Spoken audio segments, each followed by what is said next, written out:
May I call on Mrs. Sara Diskaya to please present and read before us your sworn statement. Sorry. Magandang umaga po sa mga kagalang-galang na senators at miyembro ng Blue Ribbon Committee, lalong-lalo na kay Senator Rodante Marcoleta, Chairman ng Blue Ribbon Committee. Ano to, joint statement ng namin mag-asawa. So I will read partial and then my husband will also read the other half of the sworn statement. So kami si Pacifico F. Diskaya II and Cesara Rowena Diskaya, mag-asawang nasa tamang edad, parehong Pilipino.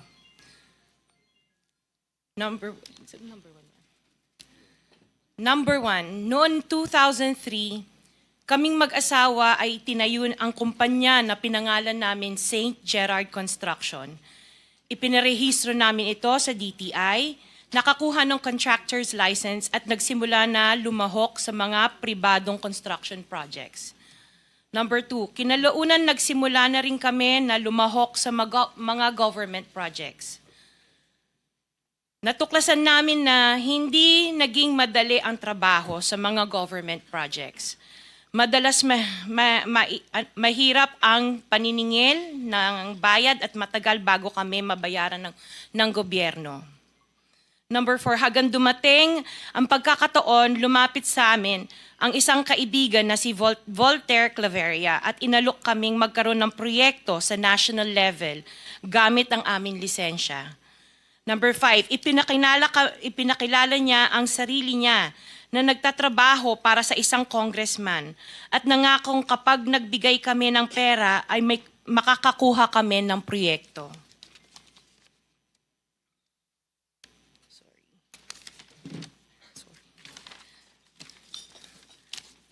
Number 6, dahil wala kaming alam sa kalakaran sa pambansang proyekto sa gobyerno, nagtiwala kami at ibinigay ang lahat ng ipon naming mag-asawa. Sa kasamaang palad, niloko lang niya kami. Naglaho siya, dala ang pera naming mag-asawa. Nagpunta kami sa DPWH para i-report ang nangyari, pero hindi nila ito pinansin.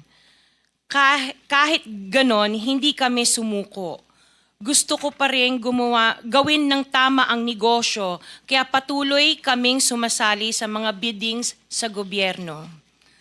Sa kalaunan, ang kumpanya namin ay nanalo sa mga bidding sa mga proyekto sa national government sa pamamagitan ng patas na bidding. Ibinuhos namin ang lahat ng aming pagsisikap para maipakita ang kakayahan ng aming kumpanya na mayroong maayos na paggagawa, di kalidad na resulta, at natatapos sa tamang oras. Nagkaroon ng konting tagumpay ang St. Gerard Construction, kaya minabuti namin mag-asawa na mag-expand at bumuo ng ibang kumpanya tulad ng Alpha and Omega General Contractor and Development Corporation. Interjection, Mr. Chair. What is the interjection? Salamat, Mr. Chair. Kailangan ko lang pong umakyat sa office sandali para sa isang pulong, but hopefully pagbalik ay nandito pa rin sina Mr. and Ms. Diskaya dahil meron din po akong mga tanong para sa kanila. Oh yes, Salamat we'll po, make sure Mr. that they Chair. will be here for your questioning. Mr. Chair, point Yes. of order. Bakit hindi na lang tayo bigyan ng kopya ng sworn affidavit imbis na basahin na lang niya so we can para himayin namin yung kanyang sworn affidavit. We'll make sure that all the members will be save given time, a copy, but the chairman is asking them to read it before us for the record. in order to save time, Mr. President, because we have been here since 9 o'clock. We already spent 2 hours and not even one of the senators have asked questions addressed to the resource persons present. I beg the indulgence of the good senator, but it is for the record. This is a sworn statement, at from this statement, kailangan dito sila matanong na mabuti. Proceed. Pakibilisan nyo lang para makatipid tayo ng panahon. Ngunit nung nagsimula ang makilala ang St. Gerard Construction, dumating naman ang panibagong pagsubok. Unti-unti nagsilapitan ang mga district engineers at mga regional directors ng DPWH at mga chiefs of staff na mga mambabatas na nag-aalok ng mga proyektong sinasabi nilang pondo ng mambabatas. Noong una, sinubukan naming labanan ng mga ito sa pamamagitan ng pagre-report sa DPWH at pagpapadyaryo ng mga tiwaling kawani ng gobyerno, subalit hindi sila natitinag sa mga ito. Sabi nila dapat tanggapin namin ang realidad na dapat kaming magbayad sa mga pambabatas kung gusto po namin magpatuloy na magkaroon ng project sa gobyerno. Kung hindi, binabala nila na matatanggal na sa listahan ang kumpanya namin at hindi na makakakuha ng kahit anong proyekto. Hindi namin ginusto kailanman na mapasama sa ganitong sistema, pero kailangan namin magpatuloy para sa pamilya at mga empleyado namin. Dahil sa aming paglaban sa mga tiwaling bidding, maraming beses naming naranasan na ma-disqualify ng Bids and Awards Committee ng DPWH na hawak ng mga mambabatas na nagpondo sa proyekto. Dahil naiipit na ang aming negosyo, lumulubog na kami sa lumalaking utang ng kumpanya at peligro sa buhay ng aming pamilya. Napilitan kaming makisama sa kalakaran kahit labag sa aming kalooban. Magandang umaga po, Mr. Chair at kagalang-galang na senators at miyembro ng Blue Ribbon Committee, lalong-lalo po kay Senator Rodante Marcoleta. Diretso na. Number 15, sorry po. 16, paulit-ulit kaming ginamit ng mga nasa pwesto sa sistemang ito. Wala kaming magawa dahil kung hindi kami makikisama, gagawa nila ng problema ang project na na-award sa amin sa pamamagitan ng mutual termination o pagkakaroon ng right-of-way problem na parehong nagdudulot ng hindi matuloy ang implementasyon ng mga proyekto. Matapos naming manalo sa mga bidding, may mga opisyal mula sa DPWS ang lumalapit sa amin para humingi at kumuha ng bahagi niya sa halaga ng proyekto. Ang hinihingi nilang porsyento ay hindi bababa sa 10% at umaabot pa sa 25% na naging kondisyon upang hindi maipit ang implementasyon ng kontrata. Ito ay binibigay namin sa kanila ng cash. Ang bawat transaksyon ay may karampatang voucher at ledger na nagsasaad ng mga araw at kung kailan nila ito natanggap. Ilan sa kanila ay sina Terence Calatrava, former Undersecretary of Office of the Presidential Assistant of the Visayas of the Philippines, Kong Roman Romulo of Pasig City, Kong Jojo Ang of Uswag Ilonggo Party List, Congressman Patrick Michael Vargas of Quezon City, Kong Juan Carlos Arjo Aitayde of Quezon City, Nicanor Nicky Briones of Agap Party List, Congressman Marcelino Marcy Teodoro of Marikina, Congressman Florida Robes of San Jose del Monte, Bulacan, Congressman Leandro Jesus Madroño of Romblon, Congressman Benjamin Benji Agarao Jr., Congressman Florencio Gabriel Bemnoel of Anwaray Party List, Kong Leo de Ode Tariela of Occidental Mindoro, Congressman Reynan Arrogancia of Quezon Province, Kong Marvin Rillo of Quezon City, Kong Teodoro Haresco of Aklan, Kong Antonieta Yudela of Zamboanga, Sibugay, Kong Dean Asisio of Caloocan, Kong Marivico Pilar of Quezon City. 21. Mayroon ding mga kinatawa ng ilang politiko na nakikipagtakbo sa amin upang manghingi ng porsyento kapalit ng mga porsyento ng mga proyekto.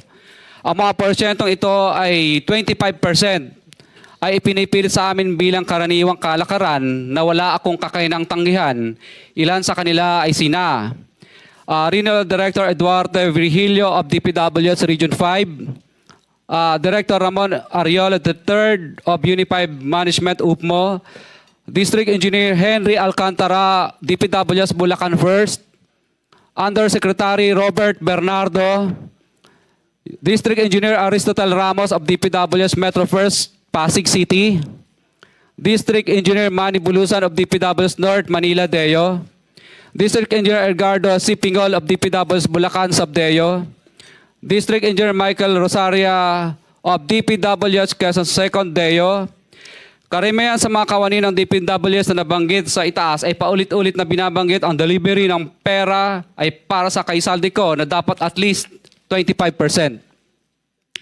Si Kong Marvin Rillo naman ay ilang beses na binabanggit ang pangalan ni Speaker Martin Romualdez bilang kanyang malapit na kaibigan. 25. Sa tuwing umiinom kami sa Wine Story, sa BGC at sa Shangri-La Mall, sinasabi pa ni Kong Rillo na lahat ng kanyang request para sa pondo ay galing pa mismo sa unprogrammed funds at insertion na inaaprubahan ni Speaker. Ang tao ni Marvin Rillo na si Bogs Magalong ang pumupunta sa amin para kunin ang pera sa aming opisina o sa Wine Story. Si Kong Jojo ang naman lagi ring binabanggit sa lahat ng project sa kanya ay papondo ni Speaker at ni Saldico. Mataas ang hinihingi sa project, dagdag pa niya, hindi naman lahat ng pera ay para sa kanya, kundi para kay Speaker at kay Saldico. Sa lungsod ng Pasig naman, lumapit sa akin ang DPW's project engineer na si Angelita Garucha para kolektahin ang parte ni Kong Roman Romulo sa flood control projects noong 2022. Number 28. Pagdating ng 2025, si District Engineer Aristotle Ramos ang sumunod na nagpakilala na bagman ni Kong Roman Romulo kung saan 30% ang kanyang hiningi ay para kay Kong Roman Romulo. Sinabihan ko kay D.E. Ramos na masyado namang mataas, ngunit sinabi niya na walang magagawa dito dahil pondo ito galing sa unprogrammed funds at insertion galing sa taas.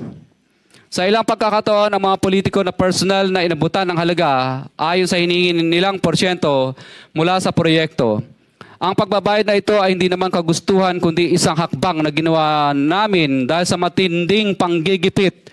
Ilan sa kanila ay sina Kong Antonieta Yudela kasama ang kanyang asawa, Kong Marvin Rillo of Quezon City, Kong Nikki Briones of Aga Party List, Arturo N. Ataide, ama ni Kong Arjo Ataide, Kong Florencio Gabriel Bem Noel of Anwaray Party List, Kong Eliandro Jesus Madroño of Romblon, Kong Benjamin Benji Agarao Jr. Bagamat naging matinding pagsubok ang kabawasan ng pondo na nakalaan sa proyekto, pilit at matapat naming sinusunod ang bawat espesifikasyon na nakasaad sa Program of Works na nakasaad sa proyekto ng DPWH. Nakakasiguro kami na nagawa namin ng maayos at matapat ang bahagi o phase ng proyekto na na-award sa amin. Sa katunayan, hindi kami mababayaran ng DPWH kung hindi ito dumaan at pumasa sa maraming material testing na naaayon sa design ng DPWH. Ina-assess at ini-inspect ng DPWH ang bawat proyekto base sa natapos na parte o accomplishment. Napilitan kami na i-absorb ang kabawasan na ito na nagdudulot ng maliit na kita o pagkalugi sa ilang projects. Para makabawi, dinadamihan na lang namin ang partisipasyon sa mga projects. Taliwas sa mga lumalabas na may mga impormasyon sa publiko, hindi kailanman kami gumawa ng ghost projects. At masugid kami nag-i-inspect sa lahat ng aming mga natapos na projects. Handa po kaming tumistigo ng walang pilit at kusang loob bilang state witness at sabihin ang lahat ng nangyayaring katiwalaan ng Kamara, DPWH at iba pang mga kawani ng gobyerno upang gawin ang tama. Kami ay lubos na humihingi ng tulong sa Senate Blue Ribbon Committee na pinamumunuan ng buting Chairman Senator Dante Marcoleta at kay President Bongbong Marcos para sa proteksyon at seguridad ng aming pamilya. Ang salaysay na ito ay kusang loob namin ginawa at walang sino mang pumilit na gawin ito. Sa katotohanan ng lahat ay nilagdaan namin ang salaysay na ito ng kusang loob at walang pumipilit. Sign, Pacifico of Vizcaya, nagsasalaysay. Notaryado po. For the